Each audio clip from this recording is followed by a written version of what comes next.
Thank you so much for taking some time to learn a little bit more about me.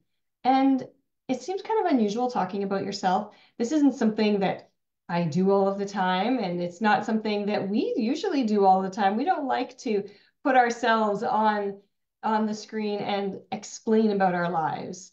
But it's really, really important that you know who I am. It is so important to know who's teaching your students. What are they instilling in them? Where did they come from? What do they believe in? Where are they going? And how did they get here? So today, that's what I want to share with you. First of all, I have been so immensely blessed. I have no other way of even expressing it.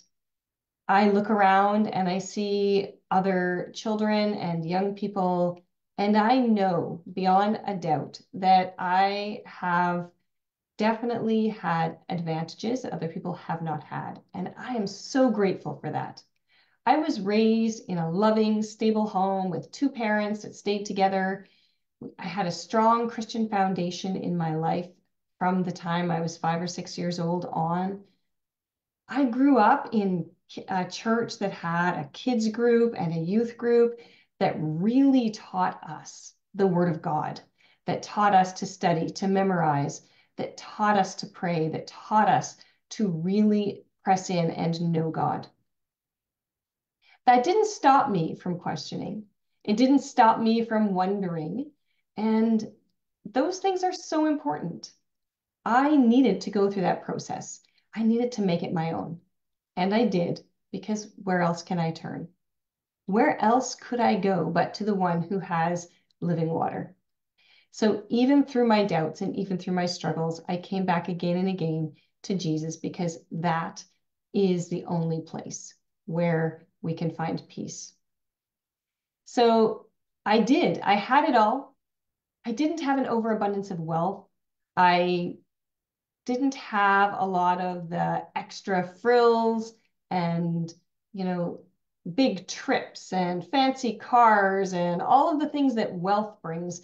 But I had true wealth in my home and in my church.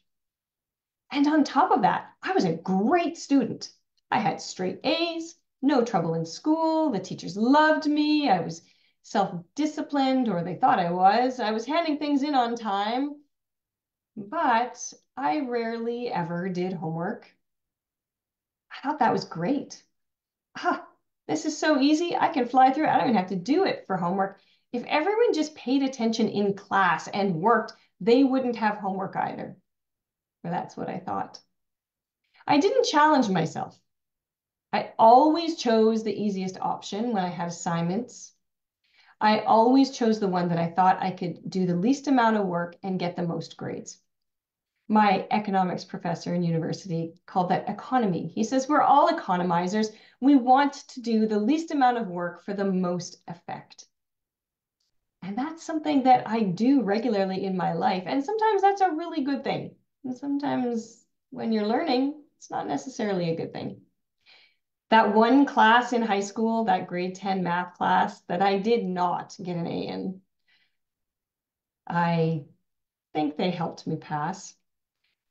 I just changed my plan. That wasn't my thing. It's okay. I'll do something else. I had a closed mindset. If I didn't immediately excel, I thought I wasn't good at it and I quit. If I didn't see immediate results, if I didn't feel that it was easy, then I thought I just must not be good at it. And if I'm not good at it, I'm never going to be good at it. Even though in my mind I could tell you, oh, I could work harder and learn that, but it didn't seem to really matter because if I could do well at everything else, what difference did it make? Is this something you can identify with yourself? If you can identify with this for yourself, if you have been in this place or are in this place, I'd like you to just put a 1 in the chat, just so I know that I'm not the only one.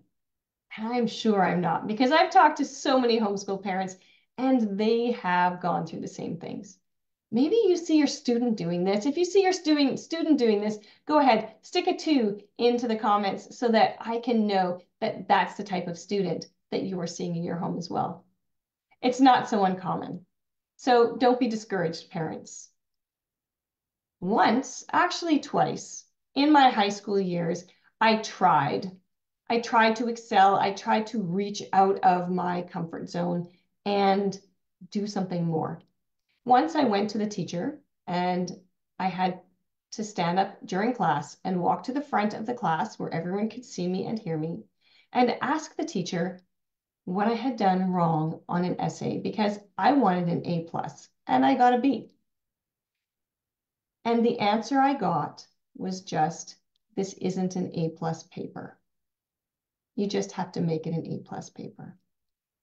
That was not encouraging. That didn't help me in any way. I was devastated. That math class, I actually really decided one day, you know what? No, I'm going to do this. And I went to my math teacher and I asked him to sign up on my form for me to redo that grade 10 math class so that I could learn it, so that I could continue. And he looked me in the eyes and he said, I just don't think you're capable. And I said, oh, okay. That was the end of my trying. I hope for your students, they're not coming to that. That's never a place where I want to see students to be. It was heartbreaking for me. I finally got the courage to step out, to do something big and hard that I knew was going to take so much work. And I was told that I wasn't capable. Through my entire adult life, up till, very recently, and maybe even recently, this is something that I think we all struggle with. I avoided pain. I avoided conflict, work, trouble of all kinds. If my life was difficulty-free, then it would be peaceful. And I just wanted everything to be calm so that I could be in control, because if everything was calm, I could be in control. But when things started to get chaotic, I would start to lose control. Control of the situation, control of my emotions, control of my tongue. Do you identify with this, parents? This is so hard.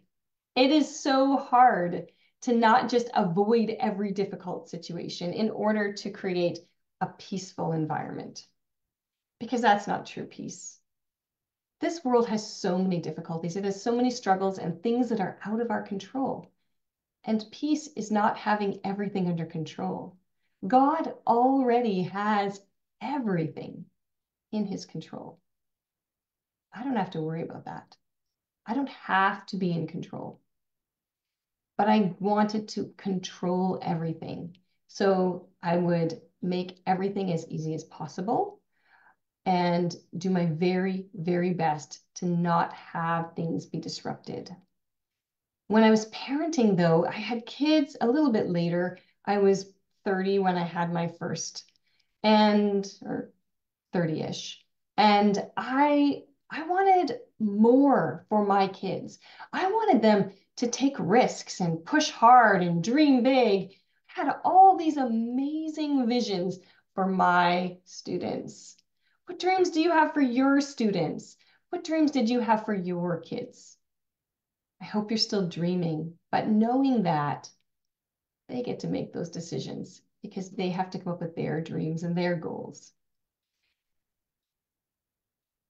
I discovered that I couldn't teach what I didn't have.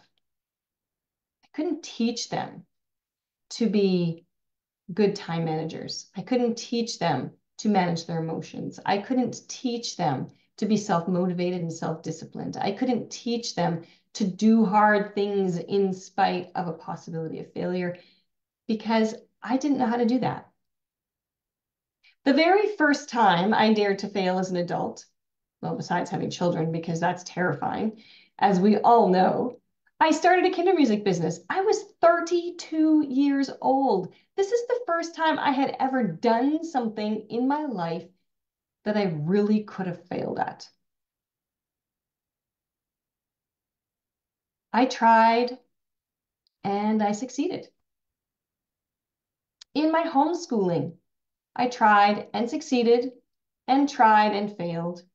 and tried and failed, to be consistent, to be organized, to try to figure out that balance between holding the line and showing grace and understanding, working on relationship and working on academics, trying to teach them to manage time and be responsible and do hard things, even when you don't want to, but somehow also to know when they weren't capable of continuing on right now because they needed a break.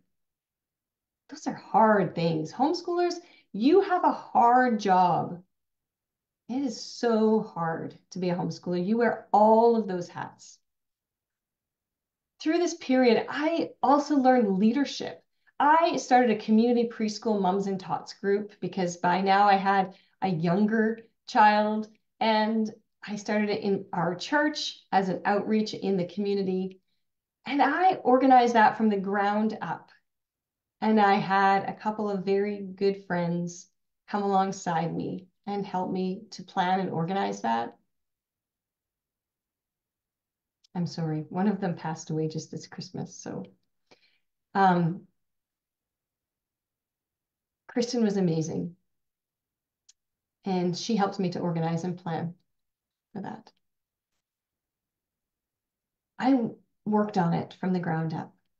I organized, I prepared all the pieces, the schedules, the staffing. I found the staff, I organized the staff, I trained the staff. I set out all of the structure and the expectations for staff, for ethics inside our leadership. I grew, I learned. I learned that hard doesn't mean impossible. And now I want to flash forward into my life quite a bit. I want to flash forward to my teaching years, the years when I started teaching students in a homeschool environment, not my students, but other people's students. I had taught in the public school system when we were in the North, in Frontier School Division. I had taught and substituted there for a number of years, mostly grades 6, 7, 8. Those must be, I think, the hardest years. I think I taught almost every single grade, every single subject substituting. But wow, to be the core teacher for grades 6, 7, 8 is taxing. I was the permanent substitute for the grade 6 teacher. And then when the grade 6 teacher moved to grade 7, I was the core substitute for that class as well. And I saw those problems there, problems that kids had with time management, self-discipline, even caring. And I thought, well, it's because they're public school. But then when I was teaching homeschool students, I saw the same things, and I saw the same things in my kids. They didn't know how to manage their time. They didn't know how to be self-disciplined. They didn't know how to self-motivate. I tested strategies for teaching this. I tried one thing, I tried another thing. I, tried rewards, I tried cajoling, I tried guilting, I tried all the things that I could think of. I did research, I read books. I tested out many, many strategies, trying to figure out the best plan here.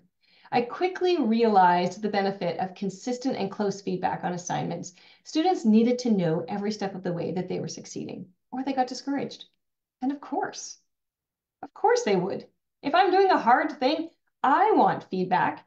I would love feedback every day. Man, wouldn't I just love every day if someone just looked over the work I did and said, wow, Teresa, you did a great job. If there's one area you can improve in, it would be this one thing. That would be beautiful.